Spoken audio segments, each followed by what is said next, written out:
Et bonjour à tous, j'espère que vous allez bien. Alors aujourd'hui, on se retrouve avec une vidéo pour parler couple et surtout conflit de couple. Alors il est parfois vraiment difficile de comprendre ce qui ne va pas, pourquoi on déclenche des conflits, pourquoi il y a autant de colère, pourquoi il y a autant de frustration.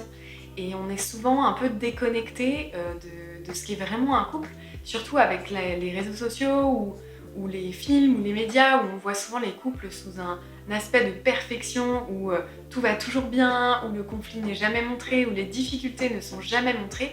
Donc c'est vraiment super difficile, je trouve, de se retrouver dans cette image un peu du couple parfait. Et parfois on a cette frustration de se dire mais moi dans mon couple, on s'engueule tout le temps et qu'est-ce qui se passe et pourquoi on fait ça et ça va pas du tout, et est-ce que je suis le seul? Et donc je trouve ça extrêmement important d'en parler ici et voilà, et pourquoi pas de vous donner des solutions, des clés pour vous aider justement à mieux résoudre vos conflits. Donc tout d'abord, le conflit, c'est vraiment quelque chose de normal. C'est tout à fait normal et sain d'avoir des conflits dans une relation de couple. Ce qui va vraiment faire la différence entre un conflit sain et un conflit qui ne l'est pas, c'est pas vraiment le conflit en lui-même, mais c'est la manière dont le couple, les deux partenaires, vont réussir à résoudre ce conflit, ou plutôt à le gérer. Vous l'aurez compris, ce qui est important, ce n'est pas de ne pas avoir de conflit, mais de savoir comment mieux les gérer. L'idée, c'est de ressortir un peu grandi de ces conflits, en apprenant à mieux se connaître, en apprenant à mieux gérer sa communication. En tout cas, voilà, ce qui est important, c'est de bien gérer le conflit. Et donc la première étape pour mieux gérer ces disputes, c'est évidemment d'identifier les comportements nocifs que l'on peut avoir ou que l'on peut voir chez son partenaire pour justement réussir à mieux les résoudre et mieux les appréhender. Donc, différentes études ont été faites sur le sujet, mais aujourd'hui j'ai vraiment envie de vous parler des recherches de The Gottman Institute qui a vraiment référencé 4 comportements très nocifs qu'on peut avoir dans nos relations et qui mènent au conflit et parfois même à la séparation. Donc je vais d'abord vous parler de ces 4 comportements et ensuite on va voir comment on peut adopter d'autres manières de communiquer et surtout résoudre ces comportements. Donc la première attitude qui est vraiment très nocive pour ton couple, c'est la critique. Évidemment, il est très important de communiquer quand les choses ne vont pas, quand les choses ne nous conviennent pas, mais la critique est vraiment différente de la plainte, puisqu'en fait lorsqu'on critique quelqu'un, on ne va pas se plaindre de la chose qui ne nous convient pas en elle-même, mais on va l'attribuer à la personnalité de la personne en face. Donc voilà, pour vous donner un petit exemple, une plainte, ça va être par exemple A few moments later. Tu es rentré tard hier soir, tu ne m'as pas prévenu, ça m'a vraiment inquiété. Et la critique, dans ce cas, dans cet exemple précis, ça pourrait être tu es encore rentré tard, tu ne penses jamais aux conséquences de tes actes, qu'est-ce que tu es égoïste.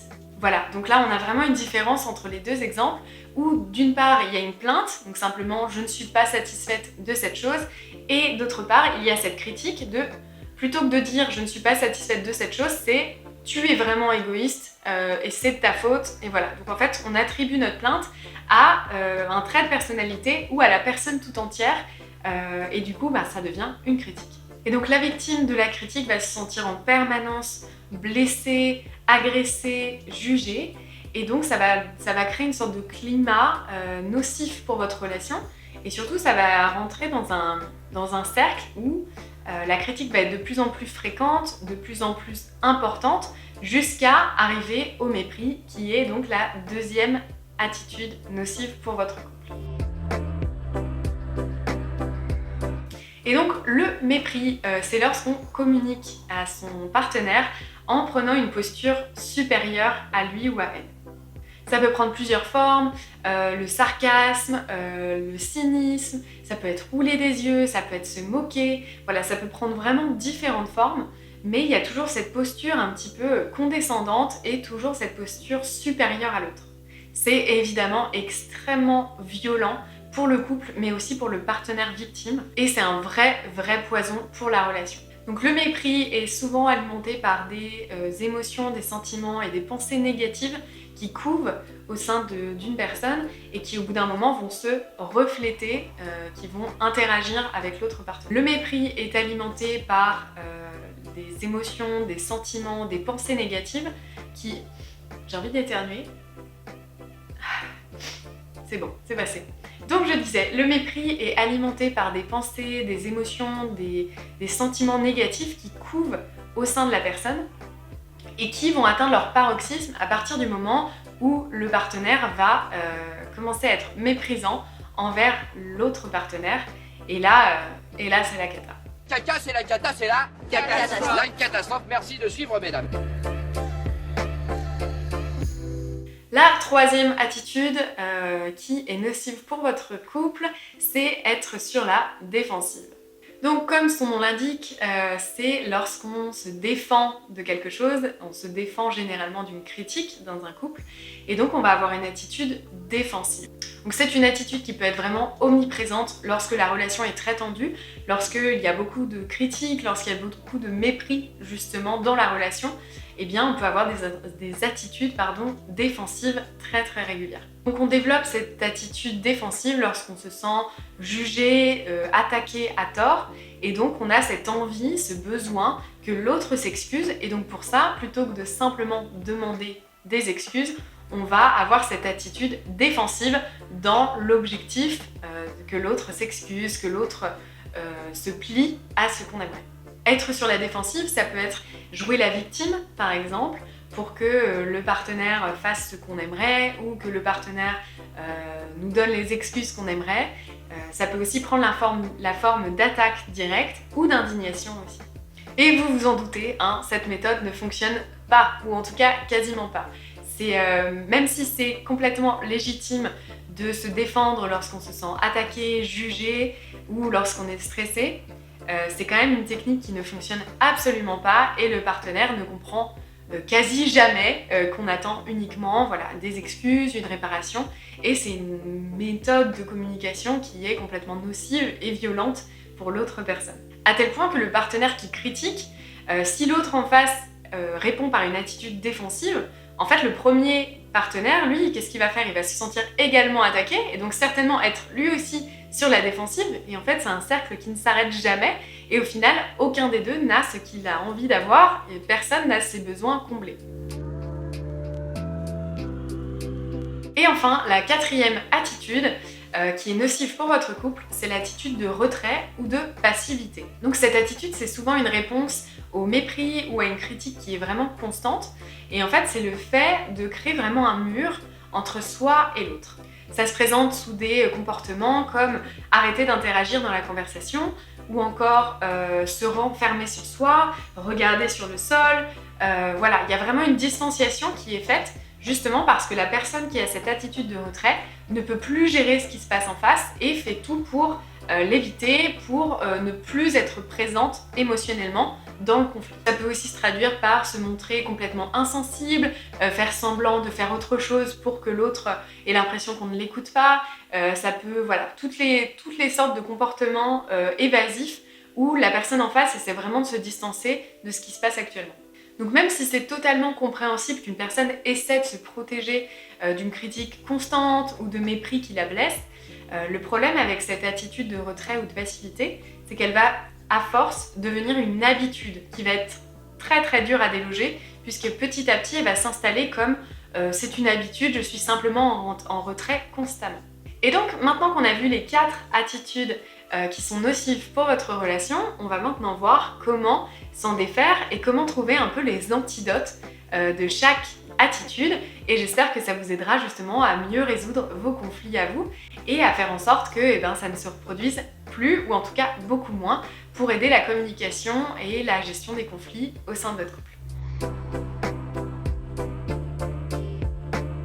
Donc d'abord l'antidote de la critique. Donc comme je le disais tout à l'heure, la critique c'est vraiment le fait d'attaquer quelqu'un sur sa personne plutôt que de mettre en lumière ce qui nous gênait initialement. Donc simplement, l'antidote de la critique, c'est de réussir à se plaindre de quelque chose sans blâmer la personne en face. Donc pour cela, il faut vraiment changer sa manière de communiquer et donc éviter d'utiliser le « tu ». Le « tu as fait ça »,« tu n'es pas comme ça », ce qui va indiquer vraiment un blâme pour la personne. L'idée donc, c'est d'utiliser le « je », donc la première personne, pour aller plus communiquer ce qui nous concerne. Qu'est-ce que moi j'ai ressenti? Qu'est-ce que moi j'ai vécu? Et donc pour simplifier la démarche de communication, vous pouvez vous poser les questions suivantes. qu'est-ce que je ressens et de quoi ai-je besoin. Tu parles toujours de toi, pourquoi tu es si égoïste? Je me sens un peu mise de côté ce soir et je sens que j'ai vraiment besoin de te parler. Est-ce que ça te va si on parle de ma journée? Donc dans cet exemple, on voit vraiment que le « je me sens » conduit sur un « j'ai besoin » et ensuite une formulation vraiment très précise de ce qu'aimerait la personne. Et du coup, ce qui se passe, c'est que ça fait une résolution du conflit très saine et surtout qui ne mène pas sur une dispute après. Deuxième antidote, c'est donc le mépris. Donc vous vous souvenez, le mépris, c'est le fait de se positionner comme supérieur à sa partenaire et d'avoir des attitudes d'attaque comme le cynisme, comme le sarcasme, comme les moqueries, comme les yeux au ciel, qui sont extrêmement violents pour l'autre personne. Donc l'antidote du mépris, ça va être d'installer un climat d'appréciation et de respect au sein de la relation. Donc c'est un petit peu plus long que pour la critique, qui était vraiment comment modifier sa manière de communiquer. Pour le mépris, ça va vraiment être installer un climat plus positif au sein de la relation en elle-même pour que justement le mépris s'installe de moins en moins. Puisque comme on l'a vu, le mépris c'est vraiment le fait que des pensées négatives, des émotions négatives couvent à l'intérieur de nous et finalement finissent par exploser violemment auprès du partenaire en face. Et donc du coup, le fait d'instaurer d'un climat plus positif, ça permet de drainer un petit peu ces émotions négatives et ces pensées négatives. Donc pour ça, il y a deux méthodes. Il y a la méthode un petit peu petit pas par petit pas, où en fait, grâce à des petites actions chaque jour, on va réussir à créer un climat plus positif dans la relation, basé sur l'appréciation et le respect, qui va faire que, comme je le disais, les émotions négatives vont un peu passer à côté et être beaucoup moins présentes. La deuxième méthode, qui est basée évidemment sur les mêmes fondements que la précédente, c'est d'utiliser un ratio 5 pour 1. Que pour chaque interaction négative, on fasse 5 interactions positives. Donc ce qui va se passer, c'est que vous n'allez pas surcharger votre capital émotionnel de négativité, mais au contraire, laisser rentrer plus de positif et donc moins vous aurez l'envie de mépriser votre partenaire. Oh, je m'en doutais, t'as encore oublié de vider le lave-vaisselle. Oh, t'es tellement feignant. Je comprends que t'as eu des journées vraiment occupées ces derniers temps, mais est-ce que tu pourrais essayer de te rappeler de vider le lave-vaisselle quand je rentre tard? Ça me ferait vraiment plaisir. Ici, l'antidote marche super bien, parce qu'il n'y a aucune posture de supériorité, il n'y a pas non plus de comportement méprisant. En fait, on a juste une personne qui formule ses besoins de manière claire, sans violence, et c'est ce qu'il faut. Ensuite, l'antidote pour la réponse défensive. Donc, comme on le disait, être sur la défensive, c'est vraiment ne pas prendre la responsabilité de ses actes en fait, pas la responsabilité dans le conflit. C'est de dire, c'est pas de ma faute, c'est de la tienne. Donc l'antidote ici, c'est vraiment de prendre ses responsabilités, d'accepter ses responsabilités et d'agir et montrer qu'on a bien compris notre faute et qu'on a tous une part de responsabilité dans le conflit. Oh c'est bon, c'est pas de ma faute si on est toujours en retard, c'est toi qui décides de te préparer à la dernière minute aussi. Non mais tu sais bien, j'aime pas être en retard. Mais t'as raison, on n'est pas obligé d'y aller si tôt en soi. Peut-être que je peux essayer d'être un peu plus flexible. Dans cet exemple, c'est vraiment parfait puisque la personne prend vraiment ses responsabilités dans le conflit, à savoir le fait de vouloir forcément partir très tôt.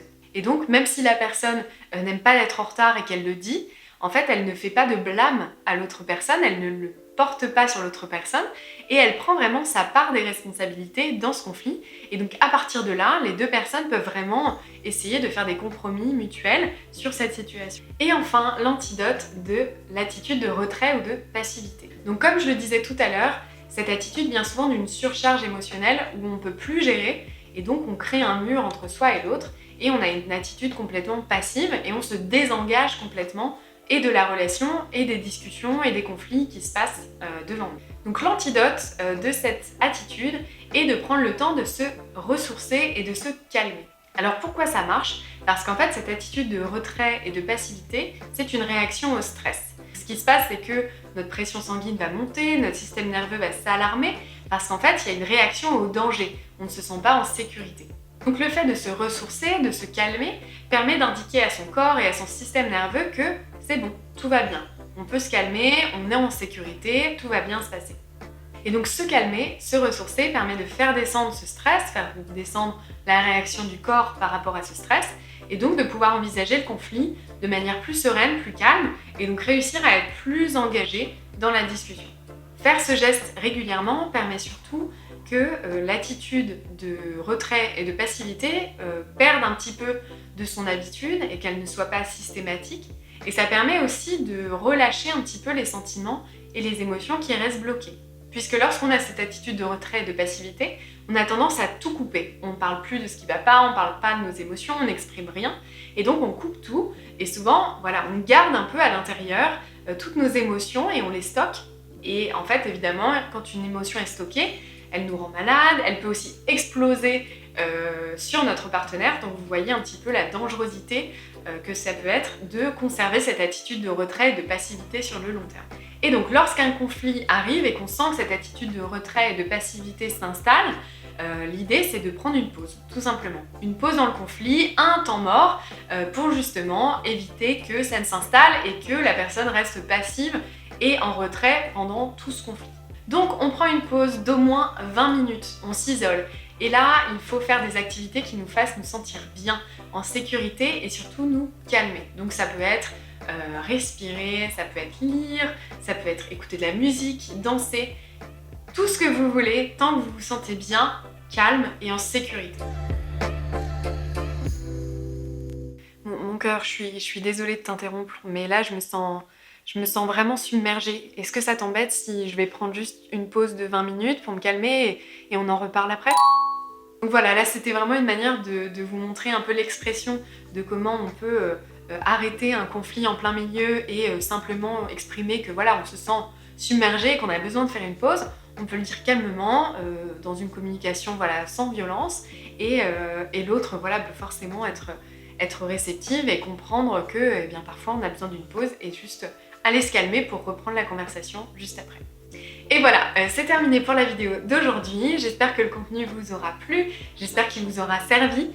Si c'est le cas, n'hésitez pas à mettre un petit pouce en l'air et à vous abonner pour voir du contenu de manière plus régulière, sachant que je poste ici à peu près toutes les semaines. Donc voilà, n'hésitez pas à même activer la petite cloche pour en être notifié.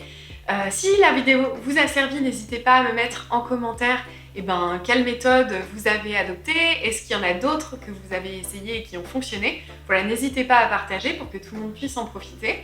Et je n'ai plus qu'à vous souhaiter une très belle matinée, journée, soirée, selon l'heure à laquelle vous me regardez. Et je vous dis à la semaine prochaine!